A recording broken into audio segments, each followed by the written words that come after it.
It's tough to be a god, but if you get the people's nod, count your blessings, keep them sweet, that's our advice. Hello, welcome back to Killer Score, the podcast that covers cult classic films with cool soundtracks and composers that we feel deserve more attention. And we are on our second point of musical march. I am the uninitiated, and we are covering The Road to El Dorado, the DreamWorks film from 2000, I believe. So I missed my opportunity last time because I was so frustrated with the technical difficulty. So, Aaron, could you hold this for a second? Oh boy, what's going on? Woohoo! Ow. Sorry, It's falling. I love... Aaron, thank you so much for picking this.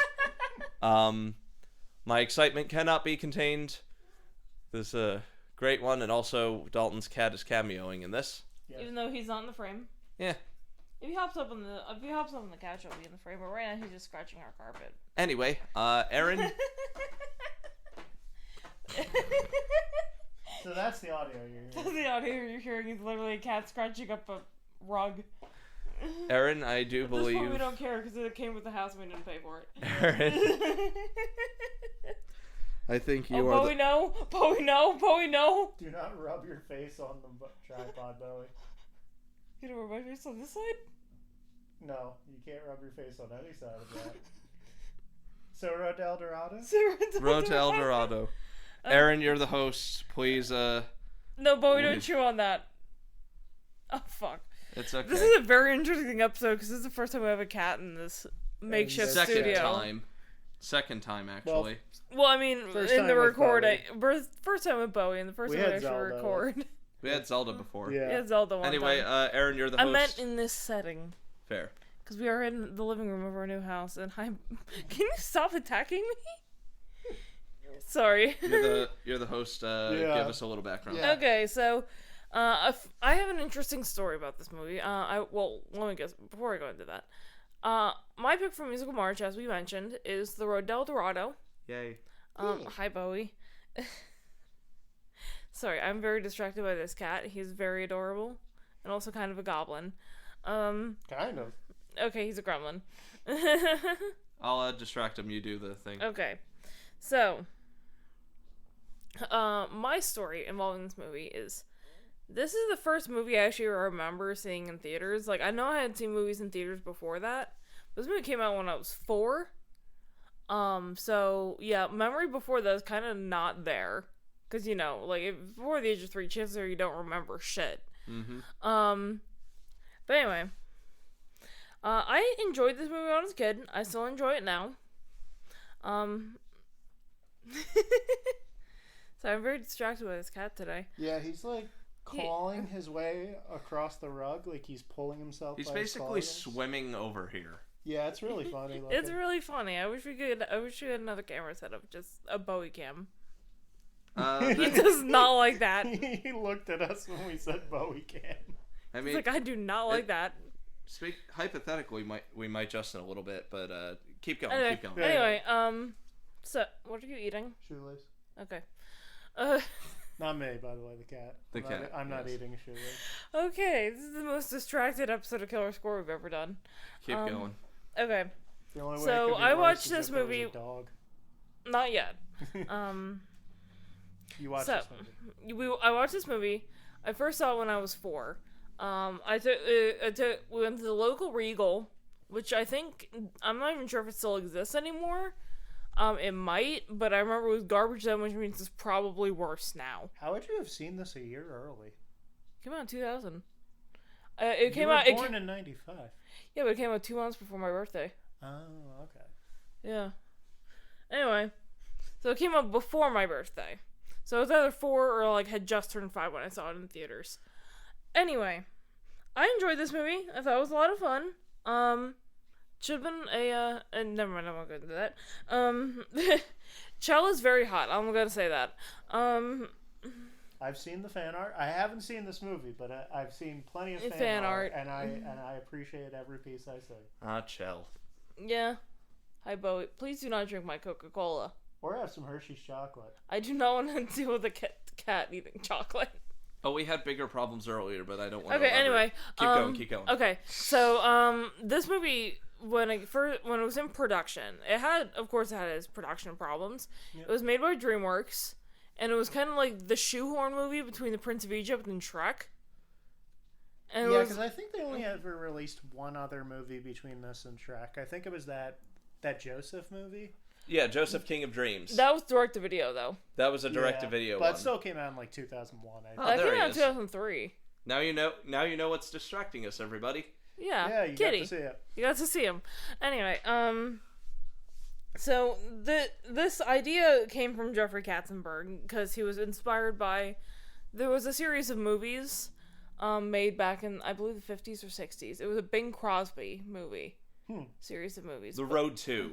The Road 2 movies. Bowie, please stop eating power cords. Oh, crap. Is that what those Family Guy episodes Yeah. Yeah, exactly. it's a referencing, there's a Family Guy reference. That checks out. Yes. Seth MacFarlane is like a big 1950s, 50s guy. 60s. Film guy. The Bing Crosby Road 2 movies were direct Bob inspiration. Hope. That was the other guy in the movie, Bob Hope. Yeah, Bing and Bob Hope. Those movies inspired the Stewie and Brian Griffin episodes called the Road 2 episodes. Yeah. So, anyway. Oh, so that's what came out in between this and Shrek. I think it's kind of funny how we're literally recording the St. Patrick's Day and this has nothing to do with anything Irish. This movie is literally a comedy about conquistadors. I would say we could have done Darby O'Gill and the Little People, but that movie sucks. Yeah, but and I also Really? don't even know if it's a musical. It is, I mean, kind of. It kind of is. I haven't seen it. Me either. I just All heard I from know a lot is of people it everyone- sucks. and It's all- the Banshee and singing Sean Connery, and Sean Connery is not a great singer in that movie. And at all. everyone loves the Banshee. Everyone talks about how creepy that Banshee is. Yeah. There was Oh, one he's- other. There was one other she's movie creepy. that wasn't direct to video that was released between this and Shrek. What Yeah. was that? Chicken Run. Oh, yeah, Chicken Run. That I was saw on that. theaters. I saw that in theaters. Yeah, it Me wasn't too. direct to video. No, I said that Wasn't. And yeah, That's a good movie. It is. It's underrated, Yeah. honestly. Isn't that also the Aardman production? Aardman, yeah. Yeah. Yeah. So DreamWorks didn't make it, but Aardman. DreamWorks produced it. And it was like Nick distributed Park it. was involved because it's literally his animation baby. Same with Wallace and Gromit, Curse of the Were-Rabbit. Yeah. 'Cause Yeah. the thing with Aardman is they're a British company, but they needed an American distributor. Hi, Aw. Bowie. Kind of like how for a while there, Pixar was technically independent, but they had a partnership with Disney from the Yeah. beginning for distribution. Yeah, like technically Toy Story is both Disney and Pixar. Yeah, because Disney did give Pixar some money because Steve Jobs, Dave Geffen, and Jeffrey Katzenberg were all really big fans of what Pixar was doing, and they basically convinced Michael Eisner you got to put your money behind these guys. Look what they're doing with computers, you know. Yeah. Hey, Bobo. Hey, boy. Oh. That was a very loud meow into the You microphone. probably just Bowie. heard him. He's got his own opinions on this film. He has very strong opinions about do you DreamWorks. do you like Kenneth Branagh, buddy? He's thinking. He's thinking about it. He'll get back to you on it. He's seen Hamlet. I think he knows who Kenneth Branagh is. Anyway. I prefer Laurence Olivier. Oh, that's a hot take. Bowie's a film snob too. Anyway. Anyway, so when they were filming, well, when this film was in development, they kind of took the Disney approach of let's go to where this movie's going to take place and do some research and then get our initial drawings and that kind of thing. They actually went to Mexico. Mexico? Oh yeah, Because it's all Mayan. Yeah, because Mayan. Yeah, they actually went to Mexico to research Mayan culture and also get different sorry, Bowie. Different basically sketches and concept art of No. We gotta refocus that camera now. Okay. Richie, take the mic. Take the mic. I gotta refocus the camera. Yeah, you handle that. Yeah. Sorry, he's a bit of a goblin. I'll He's a little gremlin. It's okay, Bobo. Can't play with that. He's playing with a power cord. We apologize, folks. We apologize. Clean up on aisle whatever. Clean up in the living room. Clean up in the living room. Anyway. Okay. Yeah, but he is a bit of a film snob. His favorite film is actually The 400 Blows. He's a big Truffaut fan. Anyway, Road to El Dorado. Road to El Dorado, Yeah. which is not that movie. No, thankfully we're not watching the 400 Blows. That's a very depressing movie. Yeah, so is Bicycle Thief. Anyway, but yeah, they got concept art. I know it's usually used for video games, but like preliminary art sketches and that kind of thing for Storyboards. Yeah. for drawing like Mayan temples and pyramids and all that shit. Yeah. So the music was done by Elton John and Tim Rice, which if you are familiar with them, you know we have mentioned them before. Yeah. Hello, Lion King. Yeah, the funny thing about DreamWorks, I saw someone say this earlier, and I totally agree with this on DreamWorks. DreamWorks is a 75-25 company. Yes. You have a 75% chance of getting a great movie, a 25% chance of getting just unwatchable garbage. Yeah. Like, on one hand... On one hand, you get something like, Shrek. Or Prince of Egypt. Or Kung Prince of Fu Egypt, Panda, yeah.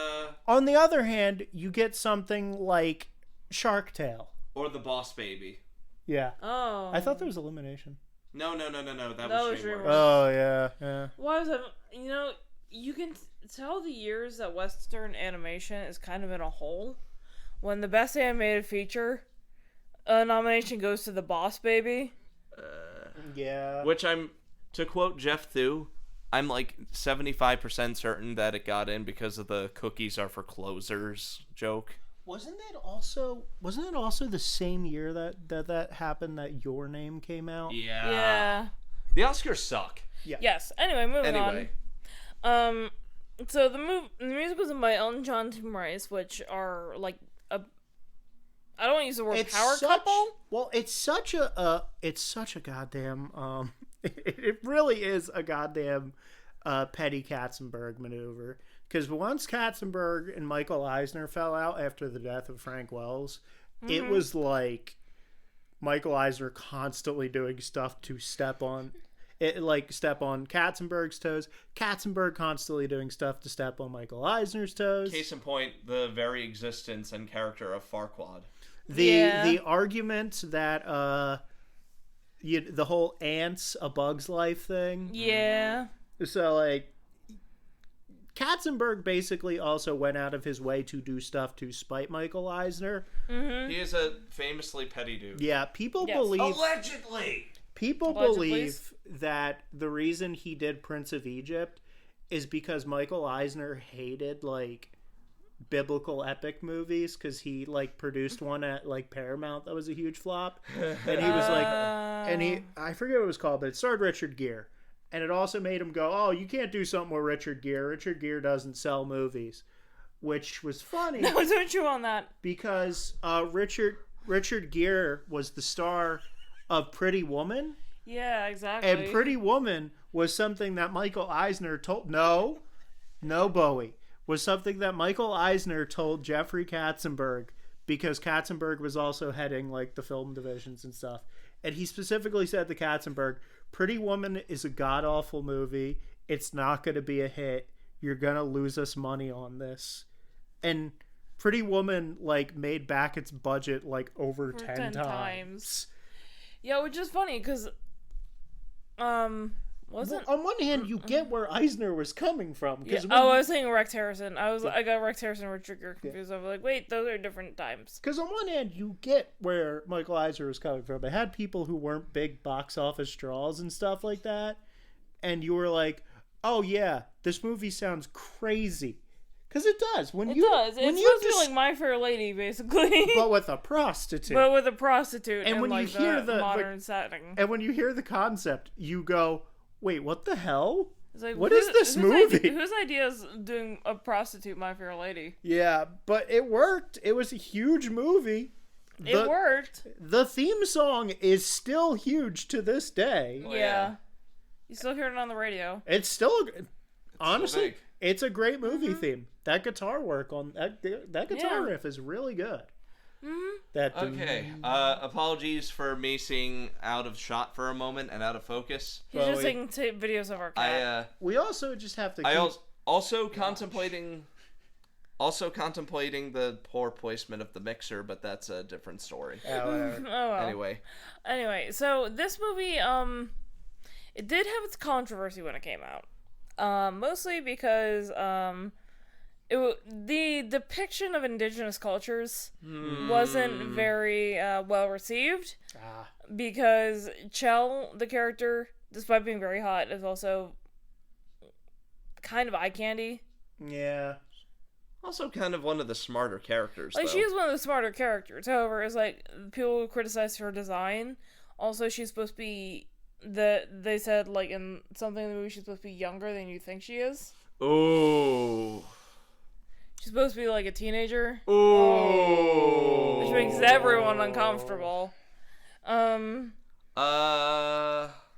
also, the depiction of Mayan people in this movie isn't very... I don't want to use the word colonialist, but it's not great. There's a discussion to be had about that, and we'll get into it later. There are some ways in which it subverts a few of the tropes. Some ways. But it's But not in perfect. others, it's In not other words, perfect. yeah. It could be worse. Yeah. It could be Pocahontas, which I'd say is objectively terrible. But this movie... Yeah, it's literally... Pocahontas I have a problem with because it's like the magical native narrative. Yeah. They do some things with not Prince of Rotel Dorado. Yeah. Like... That haven't aged well, let's be honest. Others, though, there are some cool things. I like the chief character. Oh, I yeah, love he's me. pretty cool. I love me some Edward James Olmos. Yeah, also, another issue that they ran into is that a lot of the actors that they hired to play these Mayan and indigenous characters... White people? Yeah. Yeah. A lot of Hispanic actors, though. Like There were a few. Edward James Olmos, Rosie Perez, I believe, was Rosie Perez Chell. voiced Chell. However, thing a with- lot of them were white people. The thing with Edward James Olmos is I always think that like someone's saying his name wrong because it sounds like it's supposed to be almost. Yeah, I always feel like his name is like broken, like somebody forgot a letter. No. Like, That's I just know- his name. I That's know, just his name. I know, but I'm just saying it. It's one of those names where you're like, wait a minute, did they make a typo on like the birth birth certificate? Nope. He's It's just not Edward Denise and James Denaphy. Olmos. I'll put it in like a little text. Yeah, put in a text thing drop. at the bottom. I don't know why I'm looking at the camera. I should be looking at you when I say that. Rory I was looking at the camera. Okay. Anyway. Well, anyway, this movie had since it was shoehorned in between the Prince of Egypt and Shrek, it kind of didn't get all the attention I personally believe it deserved from the crew. Yeah, I remember when this came out. I remember more people talking about the other DreamWorks movie that came out in between this that I mentioned earlier, Chicken Run. Yeah, Chicken Run was actually good. I like Chicken Run. Chicken Run's not bad. I remember seeing Chicken Run in theaters. With I my like dad. Rodel Dorado too. Yeah, Chicken I haven't Run, seen. I have good memories. I've never seen Rodel Dorado before this, but I do remember like enjoying Chicken Run when I saw it. And of course, everyone saw Shrek. Oh, everyone in the world has seen yeah. Shrek. You could literally go to like an uninhabited island, speak to a fish, and be like, "Yeah, I saw Shrek." The high school that I work at. Oh god, they're doing Shrek the musical. They were doing Shrek the musical. They just like I think this weekend they finished the production. So, God. Rodel Dorado was one of those movies that did terribly at the box office, but found new revenue and life in home video markets. Yes. It did, because And, that's how I saw it when I was a kid. All I'm gonna say is when you Google search Chell Rodel Dorado, Yeah. make sure your Safe safe search. search is turned Yeah. on Google. Safe search. Because for some reason mine defaulted off and I got a bunch of shit I did not want to see. Trust me, she's not exaggerating. I love this movie though. It's good. It's good. It's good. So I've heard. I haven't seen it yet. Shout out to my man Chris Conte. This is gonna be a special intro to this video once its editing's done. Yep. Yeah, this will be a fun one. And I gotta say, before we get into it, I still think it's rich that Jeffrey Katzenberg depicted Michael Eisner as like a very short-tempered man.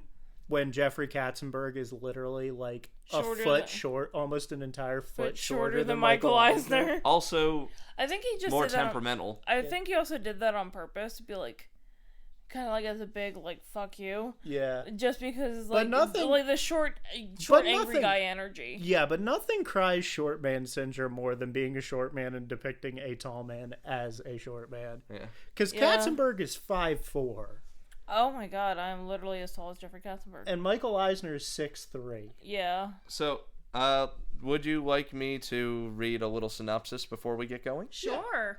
Uh, So Kenneth Branagh. Oh shit! Are we watching? Are we watching Murder on the Orient Express? No. I do not want to see that mustache again. It was a really bad it was mustache. a bad mustache, The but walrus mustache. Yeah, sorry. so two Spanish con men, played by Kevin Kline and Kenneth Branagh, get hold of a map to the lost city of gold, El Dorado. After stowing away on one of the ships of the Spanish conquistador Cortez, yes, Hernan Cortez, Hernando Cortez.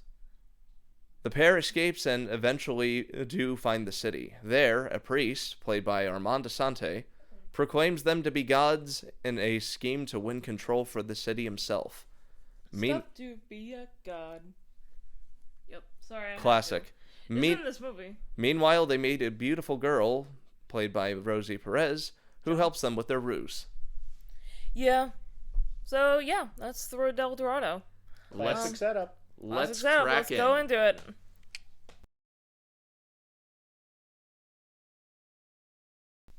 And we're back. Hi. Hi. Hello. Sorry, I stole Dalton's line. We just finished watching The Road del Dorado. The hostesses with the most. Sure, let's go with that. Yep. So we just finished watching The Road del Dorado. I'm blanking on me because it's cold in here. And I want to know, Richie and I've seen this movie. What do you think, Dalton? Yeah, I really enjoyed this one. Yeah, it was a lot of fun. I basically have no complaints. I mean, I'm trying to think. I mean, I think my only thing is the whole falling out between friends thing in movies is like, it feels a bit overdone. Yeah. And it feels like it doesn't feel that earned to me. Gotcha. Because, like, these are guys who've clearly been friends for, like, forever and never let, like, anything come in the way between them. So, them having, like, a little squabble and About a girl. well, even, yeah, and even, And like, money. yeah, it just didn't feel right to me. It just felt like the unnecessary, like, studio mandate of, well, there's got to be conflict between the leads. We need to have our 11th hour moment where they reunite and set their differences aside to save the village, you know? It feels a little trite, I think, but everything else, I mean, I loved. I mean, sure, it is trite, I will say, but it's well done. It's well done triteness at the same time. I like that. Yeah, it's fun. This movie is charming. The animation is good. Some spotty early 2000 CG incorporated Yeah, it into happens. 2D animation, but it was the time. All the characters are really likable, and I guess Including the ones you're not supposed to like. yeah. I thought the villain was a little kind of lame too. Yeah, I mean, he's not the best villain. I feel like, damn, we just finished watching it. You shouldn't make like the main villain should never be a toady, in my opinion, if that makes any sense. Because when the main villain is a toady, it feels unearned to me. Because when like the whole guy's thing is he's a kiss ass, and then the kiss ass becomes the main villain, it always makes me go, "Am I supposed to take this seriously?" Yeah, I feel like It's more of a fundamentalist, though. But he's like a toady though, because he's always kissing ass and stuff. Like, whenever the kiss ass becomes the main villain, I always get confused, and I'm just Yeah. like, it lacks the menace, you know? Yeah. Like, it's like, to go more literally, it's kind of like in Sleeping Beauty. Not Sleeping Beauty, wait. Yeah, Sleeping Beauty. It's like in Sleeping Beauty if Maleficent's bird became like the main villain. yeah, that's fair. It's like, but you're not Maleficent. You're just the bird. He's the bird who gets blown up like 4 times in the movie. Yeah. Like, somehow comes back. Or Magic, whatever. or another good example I could think of is like, imagine if Iago became the main villain in Aladdin. You know, it's like you're the. I know he does. I know he does. I know he does in like the sequels, like, but that should give you context to why that's a bad idea, because Iago's revenge is a bad Aladdin thing. Yeah, you're right. Iago's revenge. Yeah, There wasn't. No, you're right. That's It was Revenge of Jafar. It was Return of Oh. Jafar. Oh right, he becomes the villain in like the second Kingdom Hearts game when you do the world. He kind of reforms. It's weird. Yeah, It's Kingdom it Hearts, sucks it's though. weird. It sucks. Can I have that for a second? Matt. The only worst part about returning to the only worst thing in Kingdom Hearts 2 than returning to Agrabah, because it was boring, was the return to Atlantica. Oh boy. Do you prefer Atlantica? No, I said that was. I'm telling you, that was worse. I'm saying the Atlantica in Kingdom Hearts 2, of all the things that should have been cut from video games, that slowly progressing musical chapter is easily in the top 5. I love how we went from talking about a DreamWorks movie to talking about Kingdom Hearts. I mean, Wasn't that a mandate too? That level, musical. the musical thing. Yeah. Because wasn't it like, oh well, there's a new. I mean, you guys can correct me if I'm wrong in the comments, but I think they literally put that out because they're like, oh well, there's a new Little Mermaid direct-to-DVD thing coming out, so we want to do cross promotion. Probably not, to be honest, just because Disney barely promoted those. Yeah. The Kingdom Hearts games? No, I meant the direct-to-DVD sequels. Did you watch the Disney Channel? Yeah, they only got aired like twice. Or did you ever buy the Disney DVDs? Unfortunately, yes. They promote the shit out of their direct-to-DVD stuff all day. Road to El Dorado. Road to El Dorado, anyway. So I still find this movie to be a lot of fun. I laughed a lot. It's good. Dalton sucks. Evangelion socks. Yeah. Yeah. But I still have a lot of fun with this movie. As I said, I already mentioned my critiques of it. Of like, wait, how old is Chell supposed to be?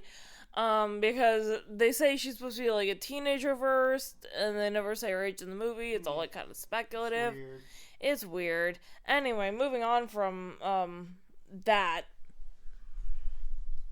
Oh, the memories I have of laughing at this movie and being the obnoxious guy who knows every quote. It was came so in handy for once. I loved reliving that. I love the chemistry between the two leads. Kenneth Branagh and Kevin Kline are hilarious as Absolutely. Miguel and Tulio. The animation's great. Songs are a mixed bag. Yeah. We'll get to that when we cover the score.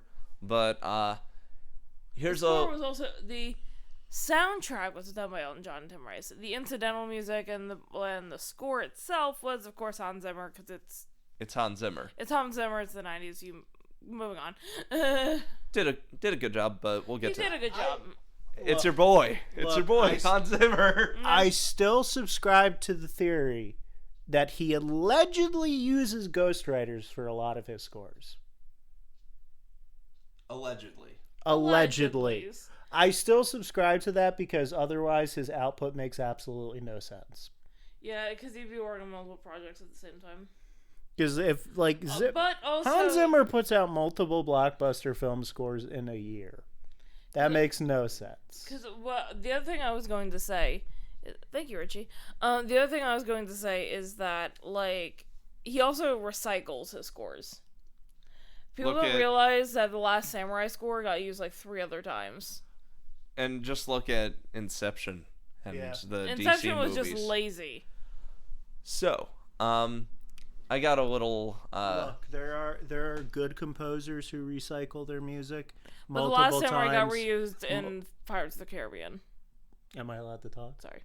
There are good composers who reuse their score multiple times that you don't even notice or don't care. looking at you, James Horner, you do that all the time, but it kicks ass, so I don't mind. Because let's face it, James Horner, hot take here, James Horner is an infinitely better composer than Hans Zimmer ever was or ever will be. That's a hot take. The hottest. Anyway, That's Aaron? the hottest it takes. Okay. Oh.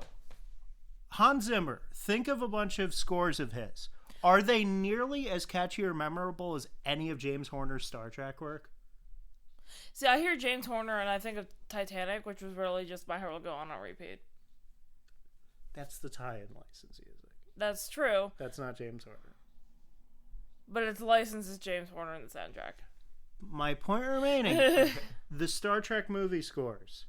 Wrath of Khan, Fair. like all the TOS scores, I'm pretty sure he did music for the original series as well. Come on. James Horner is awesome. Yeah, I have to listen to more James Horner scores just because I just think of oh cool, I got the soundtrack to Titanic, and it's like literally one song by another artist and then remixes of My Heart Will Go On. Yeah, James Horner has done over 160 film scores. How does he not have Ghost Rider? Well, he also recycles his stuff. He might, but I just think he's way more talented. Aliens, American Tail, Field of Dreams, Apollo 13, Braveheart, Can we talk about Danny Elfman? Star Trek 2, How the Grinch Stole Christmas, Jumanji, The Rocketeer, Willow. Those are all fantastic scores. So, Anyway, Road to El Dorado. El Dorado. There was one thing I was going to mention, that if you were on Tumblr in 2010 to 2012, there was a lot of Road to El Dorado memes that ended up on Tumblr. I don't know how the trend started. However, a lot of the memes were like, is Miguel just Kurt Cobain? Also, rest in peace, James Horner. Yeah, he died a few years ago, right? Really? Going on almost 10 years, actually. Oh, wow. Yeah, Wow, 10 years? Yeah, he died in 2015. Holy shit. Damn. Yeah. So, sorry. Anyway, but yeah, if you were on Tumblr that time, you know exactly what I'm talking about, just because you know that gif of Miguel literally just strumming that and says with the caption, "Is this Kurt Cobain?" Yeah, with that bug-eyed look. I can't do that. I was blanking on Well, that. I was I'm so- not bringing my ukulele out just to do a bit. I like how you're so lazy right now that you're just having us hold the mic up to you and you're not even doing it yourself. I'm just like, comfy. I'm comfy. Oh my god. and you, my friend, are spicy today. You're like, You're very spicy today. Yeah, well, I'm in the mood for some hot takes, and I'm gonna follow up on what Aaron said. Danny Elfman is an infinitely better and more talented composer than freaking Danny Elfman. Hans Zimmer ever will My be. top two composers, John Williams and Danny Elfman. oh, That's fair. good ones. That's fair. Because John Williams did literally every score you can imagine. Like, if there's a big franchise, John Williams is involved in it. So, I got a story for you guys. Yeah? I may have alluded to it before, Yeah? but way back when I was first starting to get into voice acting, there was a digital arts building on my campus, and they had a recording booth Yeah. for people recording stuff for animation. And one of the main things that me and my dear friend, my voice brother Chris Conte, and I would do was fan dubs of Road to El Dorado. Nice. Sadly lost. Yeah. But Yeah, shit got lost the time. the reason I bring it up is because of something Dalton caught on correctly to, was that Kevin Kline and Kenneth Branagh recorded their lines together. Yeah, that's it. You can tell when you're watching the movie because they play off each other so much. In fact, there is behind-the-scenes footage of Kevin Kline and Kenneth Branagh mock fencing each other. Which I absolutely love. It's I out absolutely there. love it. They're probably just holding like two microphones. Two boom little mics. toy swords, basically. Oh, I love Yeah. that. That's even Two better. little fencing foils. You know who I think are a few of my other favorite composers too? Yeah. What? Howard Shore. Okay. What do you do? Lord of the Rings did. Oh. Yeah, Lord of the Rings. Duh. Sorry. Morricone. Oh yeah. It's Morricone. Yeah. He did a score for. He did a song for Metal Gear, didn't he? Yeah. And Akira Ikefube. Oh yeah. Yeah. Godzilla. Yeah. Oh, do anime composers count? Because she's done film work. Yoko Kanno. Oh. Yeah. Joe Hisaishi. Joe Hisaishi, yeah. Joe Hisaishi. Yoko Kanno. Yoko Kanno. If I have to go like 3 favorites in no particular order, it'd have to be Yoko Kanno, John Williams, and who would my third be? You know what? Fuck it. I'll include games. Yoko Shimomura. Because just because of the sheer body of her work. Oh, yeah. absolutely. Okay, I'm gonna take my arms out of here because I feel bad now. Okay, so El Dorado. El Dorado. I'm. Who wants to take this while I get my words together? Sure. Okay. Yeah, Shimomura is great at that. Shimomura is great. Live Alive. Live Alive. Live Alive. Every single Kingdom Hearts game.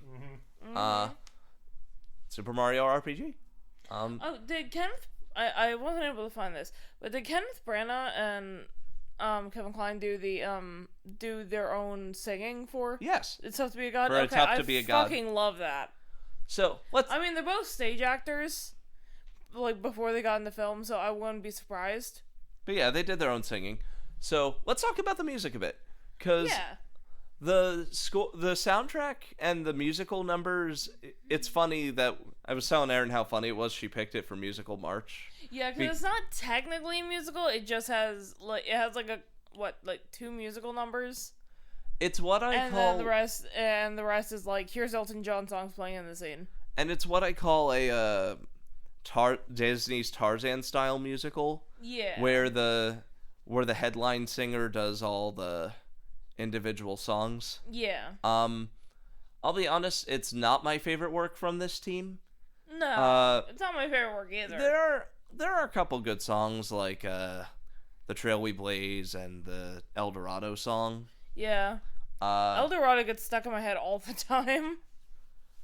I think the true winner, mainly because it's the only traditional musical number, is easily It's Tough to Be a God. Yeah, I'm going to agree with you on that, because let's face it, this is so Katzenberg going, well, me and David Geffen got Elton John to do The Lion King, so let's just get Elton John again. It'll go great. And it didn't. diminishing returns. Yeah. What's funny, I mentioned to these Which two. is so funny because Katzenberg made DreamWorks because he was like, Michael Eisner is stale. He's formulating the same ideas over and over again. It's causing Disney to go downhill. Hey, Elton John, you want to make another fantasy film soundtrack for me? You want to make another kid's soundtrack for me? Well, like I said, It's Tough to Be a God is a great number. Yeah.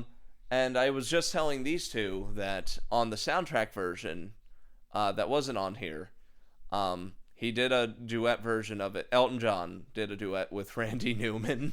Oh my god. And actually, it's not as bad as I just made it sound. Dare I speak? Oh, I know you where hate this is Randy going. Newman? I know where this is going. Let's go.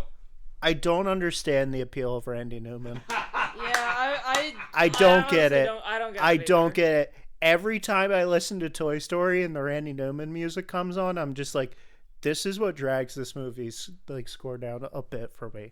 Not a ton, because the rest of it's great. The voice work, the Give him animation, credit as a composer. everything's fantastic. But if he got anyone else to sing his music, and I didn't have to listen to the dopey Randy Newman voice, which I don't know what he's going for. Yeah, I don't know either. I'll tell you what it is, and it's gonna baffle you. Oh no. I'm All right, pretty well read when it comes to, people's inspirations. Yeah. Randy Newman has stated, for the record, that his biggest inspiration, and you will see the difference in quality, Okay. is Ray Charles. The fuck? He tries to do the whole semi-speak singing thing, except Yeah, so does Lou Reed. Your point? Yeah, Except- but Ray Charles actually had an interesting voice. Randy Newman just sounds like A He's grandpa. bored. He sounds like a cartoon character after a head injury. Like a grandpa. He sounds like a grandpa after he took his nighttime pills. It's okay, Grandpa. It's time to go to bed. Here, take your medication. Here I am, I'm high on my pill. I bet you And here I am. My songs pay the bill. I bet you could get it like, yeah, it's just Grandpa Simpson. Abe Simpson. Yeah. But yeah, like, great composer. I do like his score work for The Princess and the Frog. Randy Newman. Yeah, the score Like, work is great. his score works His great. voice is just His voice a little. is grating. Yeah. Um, It's like the problem some people have with Bob Dylan, where they love the music, cannot stand the man's voice. yeah. Yeah. It you know, acquired taste. Yeah. Bob Dylan, I will say, is an acquired taste. Yeah. Because I grew up listening to a lot of random shit, let's be honest. Bob Dylan and Neil Young being some of them. And Neil Young doesn't have a great voice either. Yeah, one thing I will say about Bob Dylan, though, one thing I'll never deny, you cannot, like, even I'm mixed on his voice. I used to hate it. Yeah, I'm you used to hate Bob Dylan's I'm more voice. neutral on it now, but I will say you cannot deny the man's lyricism and his music. Oh, absolutely. The Bob times they Dylan- are changing Bob Dylan all has along the lyrical watchtower. genius. I've said it before. Oh, sorry. I've said You it. okay? I just bumped my elbow. I'm okay. I've said it before. I will say it again. Desolation Row? Yeah, Desolation Row is a really underrated song of his.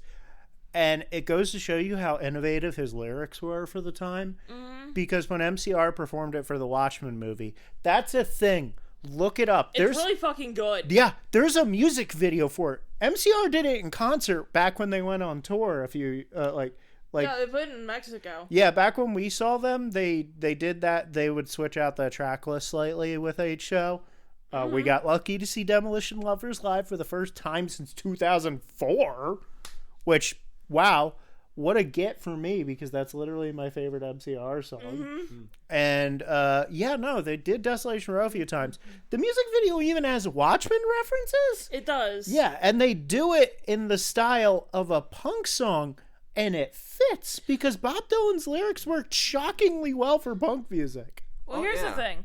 A lot of, like, that 60s, like, counterculture, like, anti-war, like, all that stuff, all that, like, folk music that came out in the 60s, you put it to different music, like, the lyrics to different music, it works surprisingly well as punk. I mean, Like, I literally once pulled out my guitar and was like, I wonder if we can do a punk version of Subterranean Homesick Blues. You can. well, yeah, that's Bob Dylan's lyrics are, for a lack of a better term, timeless in a couple of ways. Yeah, but also I was gonna say that music that came out of the 60s, that very anti-establishment music, Oh, yeah. fits punk so much. He's a protest singer. Huh? Oh, he just grabbed his drink. Ah. You're kind of in the frame though. This episode of Killer Score brought to you by Soda Breaks. Yes, Sorry. we're not allowed to say what soda we drink. It is a very large name brand soda. There you go. They're based out of Georgia. That's as much as we can That say. we are not sponsored by. We are not. Not sponsored. We're sponsored by our own Patreon. Go subscribe. Yeah. You think I would be? I love my house, but do you think I would be living in this house if I was sponsored by soda company from Georgia? Yeah, let's talk about the. Well, we just kind of talked about the score, but yeah. Oh, Pemberton. Huh? Oh my god. No, you know what I was going to say? Yeah. I was going to mention the voice acting in this movie. It's really freaking good. That fucking Like, voice I know Jim acting. Cummings has, like, every role in this movie. Jim Cummings is everywhere in the movie. He's Hernan Cortez, and he does a really good job at giving him the appropriate amount of menace. Yeah. But, yeah. but he's also every single male villager. I just noticed something too. Yeah. Thing I want to say. Hey Disney. Hey, every other animated kids children's film in existence. You can say Hey Ghibli, too. Nah, Ghibli only uses celebrity voice actors. No, So, that's, no, that's not what I was gonna say. Okay. That's not where I was going. The funny comedic relief animal or non-human character is a lot better when you don't have an annoying voice actor doing shtick with them. Yes, thank you. If they're just doing visual gags, It's so much better. Which brings This us horse to... is fucking great. You know how much more I would have liked Olaf if he wasn't voiced by Josh Gad and he was just a cute little snowman doing stupid crap?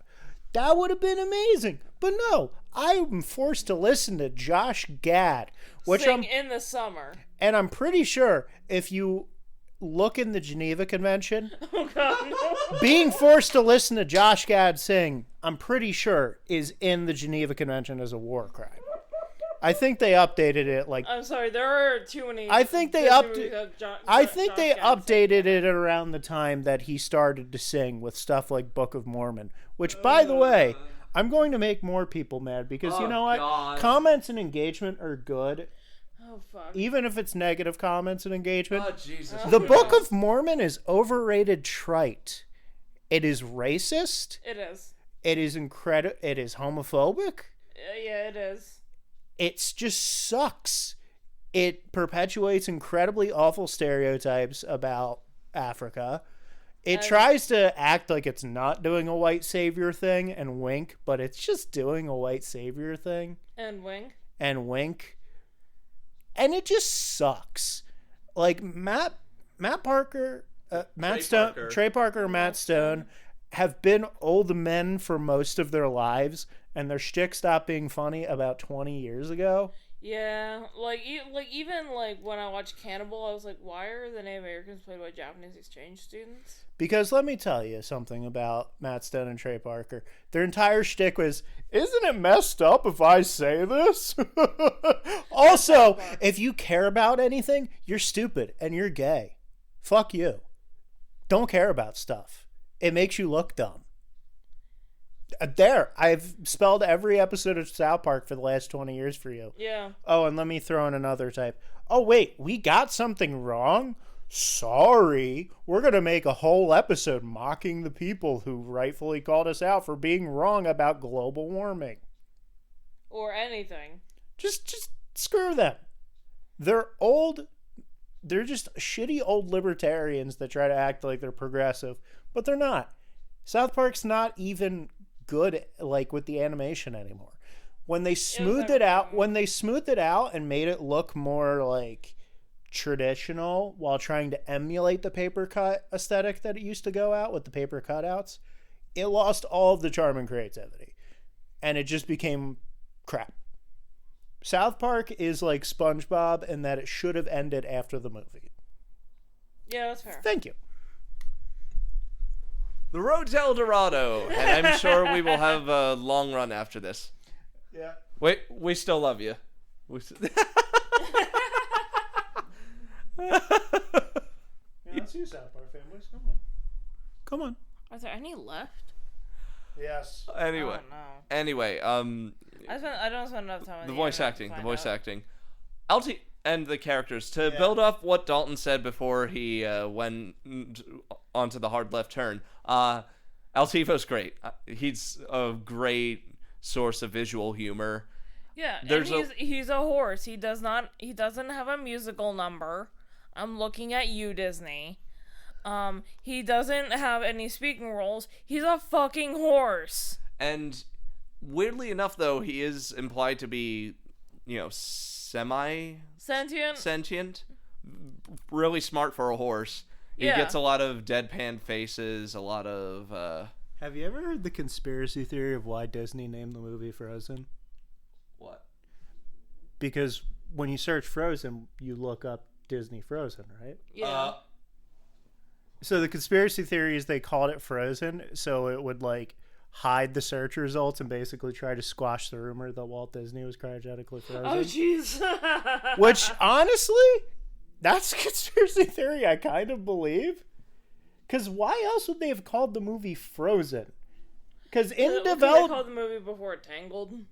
Yeah, but in development, it was going to be called The Snow Queen. It was going to have the title of the original Hans Christian Andersen's tale, story. like they did with The Little Mermaid. So why was it called Frozen? My other complaint about them calling it Frozen, it makes it really hard to find the horror movie of the same name. Yeah, the one about the ski lift, right? Yeah, and that's a good horror movie. But now, and I unfortunately have to say to people, have you seen Frozen? That's a good movie. And they're like, yeah. everyone's seen Frozen. I'm like, no, No, the horror movie not with the the ski Disney lift. one, the one with the ski lift and it's a horror movie. And they're like, I feel like you're making that up, and I'm like, no, I'm not. Look it up. God damn it. I think Dalton has Dalton's kind of Dalton- brain kind of Dalton's broke. in fucking rare form today, man. I think you all his right, brain buddy? is broken. You okay? You okay, babe? I'm fine. It just annoys me that like when I try to find the other Frozen, which came out before the Disney Frozen, by the way, only by a few years, it's really hard to find it. It's okay. I was trying to show Richie a video of a black swan, the bird. Trying to show them how terrifying those fucking swans are. And then we just and everything I got is Natalie Natalie Portman. wrote El Dorado. She's not terrifying. Well, it's Darren Aronofsky literally ripping off everything. Yeah. Anyway, wrote El Dorado. Road Dorado. Look, I was fine with Aronofsky, but my boy Satoshi Kon hated him, so I hate Darren Aronofsky because I greatly respect Satoshi Kon. Yeah. Also, I lost a lot of respect for Darren Aronofsky. I don't know much Requiem for a Dream. Well, yeah, not only that, but like he literally was like, "Oh yeah, I did this as a reference to Satoshi Kon," and Satoshi Kon was like, "Fuck you." Yeah, Kon was like, "You never asked me for permission, and you're acting like you cleared it with me, and I was cool with it." Oh. Yeah. Well, that's a dick move. Yeah. And then Satoshi Kon died, and he continued to do it. Wow. Yeah. Dick. Anyway. Yeah, like Black Swan is just perfect blue. I just really, yeah, and I just really hope that eventually all those diligent animators finish Kon's final movie and we get to see it. Yeah. What movie is that? What's it called? I believe it's called like The Dream Machine, but like he made a movie where there was like a bunch of segments revolving around like the theme of like dreams, and it's like just it's like a surrealist anthology film, Okay. and like we've seen bits and pieces of it, but I don't believe it's ever been fully released. Gotcha. So, we talked about the music and the voice acting and Richie the keeps trying to characters. bring us back, and we're talking about Satoshi Kon and how much we hate Darren Aronofsky. Well, yeah, because I mean, I agree with you, but still, Excuse me? this movie, I think what makes it so successful with its audience and us, is its tone. Like, Yeah, it's not like a tonal whiplash kind of movie. Because I think it's a good in-between. adventure comedy. It's an adventure comedy, but I think it's a good in-between between the movies that DreamWorks was releasing at the time. Because they released The Prince of Egypt, which is literally the Book of Exodus. We already covered it on the podcast. Go watch that episode. Really good one. And then after that, they did Shrek. This is a good in-between where it's like, this has some hints of things that are kind of fucked up. Oh, that's depressing. What? So it was called The Dreaming Machine. Kon was working on it when he died. They continued to try to like finish it, but as of 2018, Is in development hell?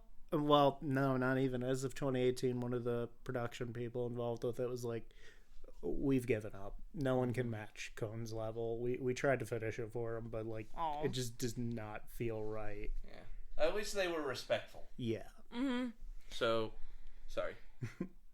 Anyway, so I feel it's a good tone shift from The Prince of Egypt into Shrek. Because Shrek is just kicking the shit out of Disney. Let's be Yeah. honest. It's just taking the piss out of Disney. Yeah. Yeah. But while as I mentioned, Prince of Egypt is a biblical epic. Go watch that episode. Big, giant, biblical epic, full of musical numbers. Yeah, great musical numbers. But anyway, I love that movie too. Anyway, but The Road to El Dorado, it has like a little bit of, it has those dark themes to it. Case But in point. all- Sorry. But also, it doesn't fully. This is my critique of The Road to El Dorado. Okay. Its depictions of Mayan culture is not correct. Like, I'm not. Look at me. I'm obviously not Mayan. I mean, I'm a pasty ass white bitch as they come. But from what I've seen and from people I know I've spoken to who have studied Mayan culture, yeah, sacrifice is more like that. Because I watched a video. I've talked to people I read a lot of articles and all that shit. But basically, it's like, instead of being like, oh my god, I'm gonna die today, it's like, this is a revered person in our community, and they've been that way since childhood, and it was voluntary. It was like, well, it's an honor to be sacrificed to the gods. Yeah. It's not like, oh god, we're just killing this guy because we feel like it. Yeah, and Zekel Khan is, as Dalton alluded to, kind of the generic, oh, I know what's best. I'm the speaker of the gods. High priest, whatever. I'm the high priest. Yeah. And pretty much the only thing that really saves him for me, the only thing that saves him for me is that his hammy tendencies mesh well as a comedic juxtaposition against Miguel and Tulio. Yeah. Who themselves, not an original comment by any means. Let's just face it, they're a D&D duo. It's a bard and rogue. They really are. It's a bard and a rogue, and then they get Chell involved, and Chell's like, I'm a sexy rogue, and they're like, okay, join the party. Oh my god, Dalton, I just realized. Oh no. It's like if they made us into DreamWorks characters. You're not wrong. Oh god, the bard and the rogue. I mean, although who would that make me Chell? Who would I be? Some of them. Well, he's Tulio, obviously. Obviously. I'm Miguel. I'm the chipper one who. You're the chipper one, and I'm just like, I'm sorry, he's the one I'm boning that night. So. I'm just there. I'm just happy.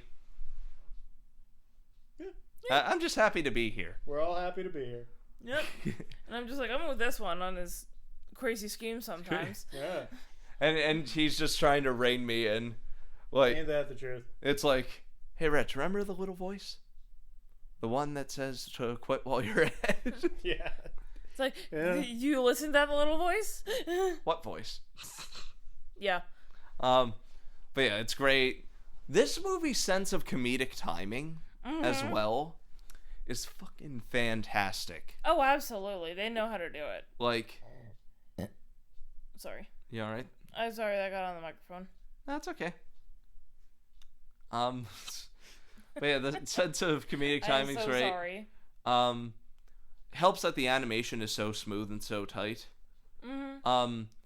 Something I think it does well is making these kind of conventionally handsome and pretty characters. Yeah. And giving them the wildest facial expressions ever. Oh yeah, I was also gonna say, the variation in character designs. Look at Chell and her like face. Because you have Chell, you have I'm just talking about like body types. Oh, Chief Tanabak? Yeah, Chief Tanabak.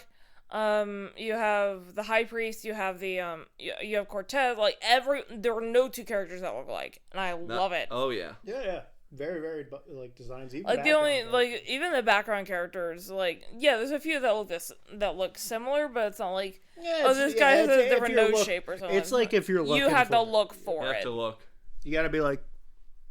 It's like they both have hips. And it has probably my favorite take on a particular gag. Dalton and I talked about Freddy Got Fingered with "I'm okay." Fuck. Yeah. The "I'm okay" part. I can't believe we still have plans for that fucking movie. I mean, it was inevitable. It's a 500 subscriber special. Yeah. It was inevitable. Get us to 500. We'll do Freddy Got Fingered. Anyway. They will torture me. What do you mean they? I'm in the same camp as you. Kinda. I got the bag. The bag for business. My first exposure to Freddy Got Fingered was being woken up, hungover, like being like probably 19, 20 years old. And not old enough to drink. Don't drink underage. Don't make my mistakes. Anyway. Was it Daddy? Would you like some sausage? Yeah, I got woken up at 10 in the morning on a Sunday with a hangover. Check my phone. Go through group chat. And the first thing I see is, Daddy, would you like some sausage? And I'm like, what the actual fuck is this?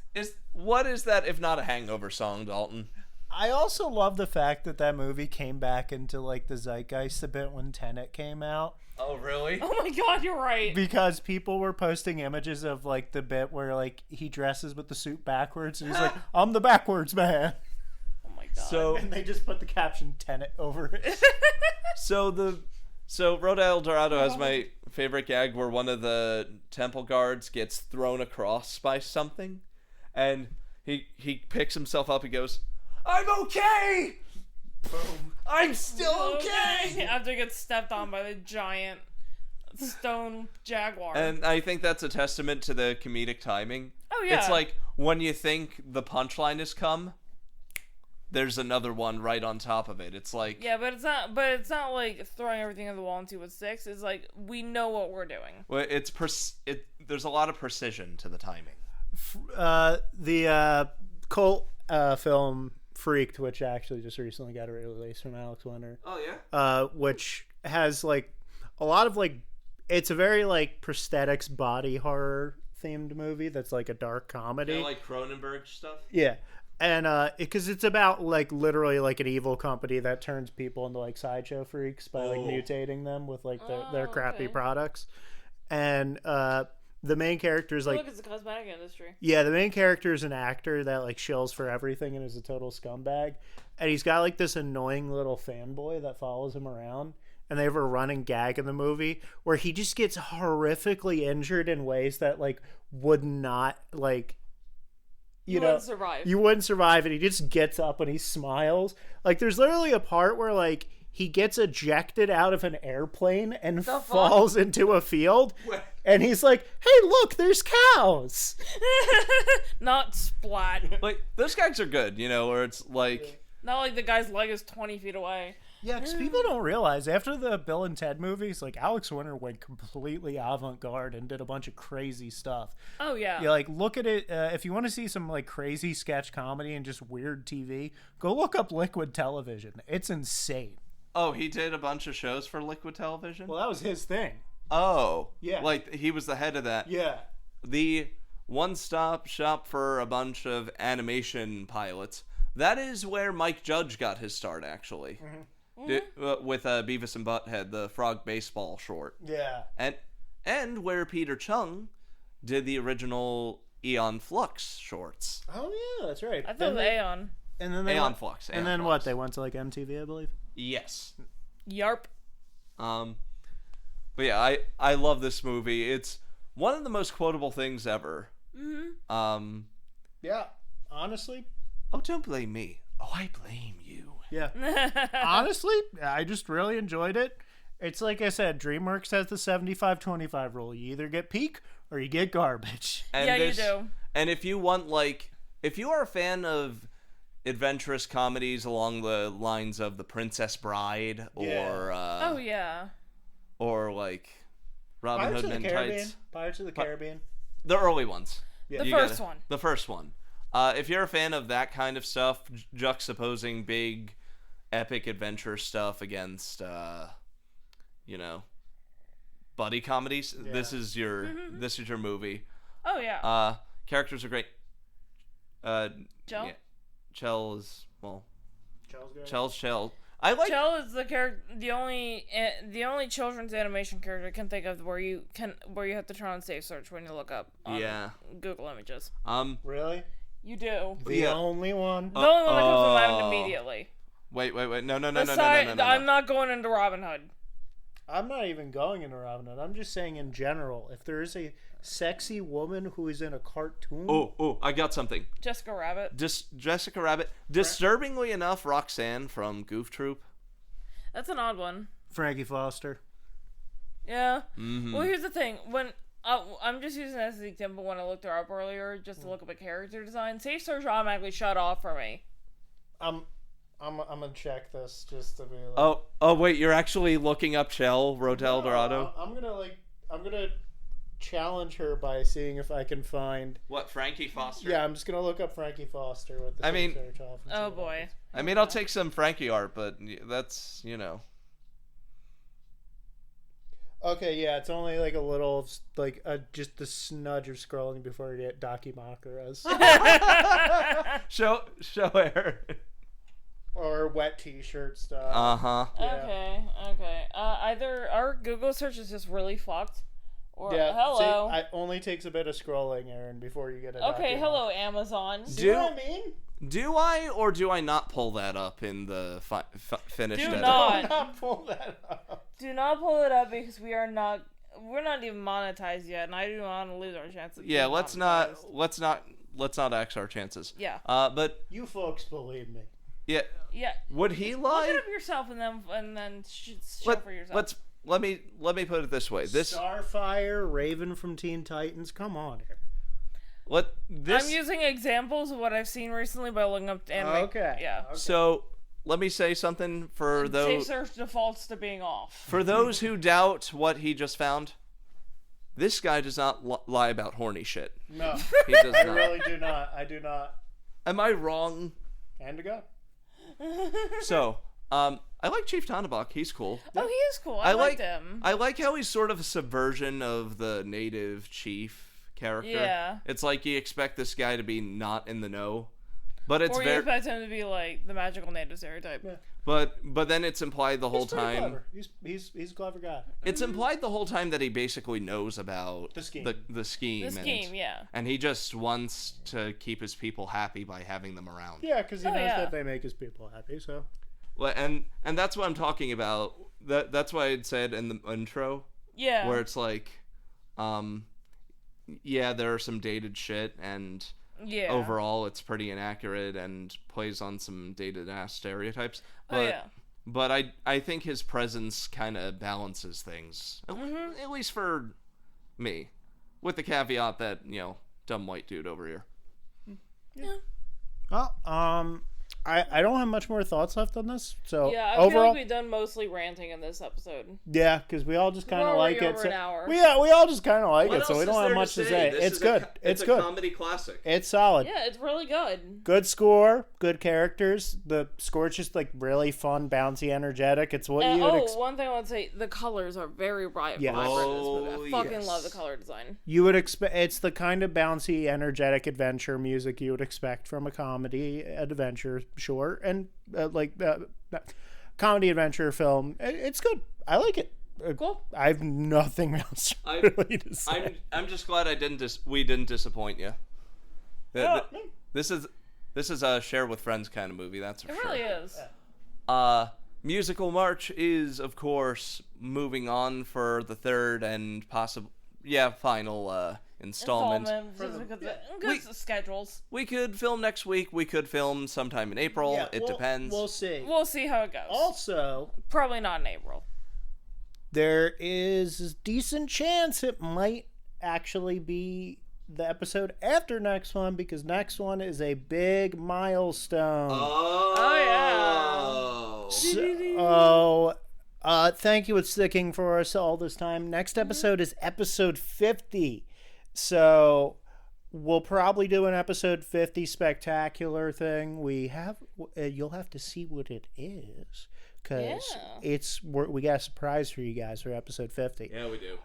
However, for the finale for Musical March, I decided to take a look back at a really underrated comedy from the late 2000s.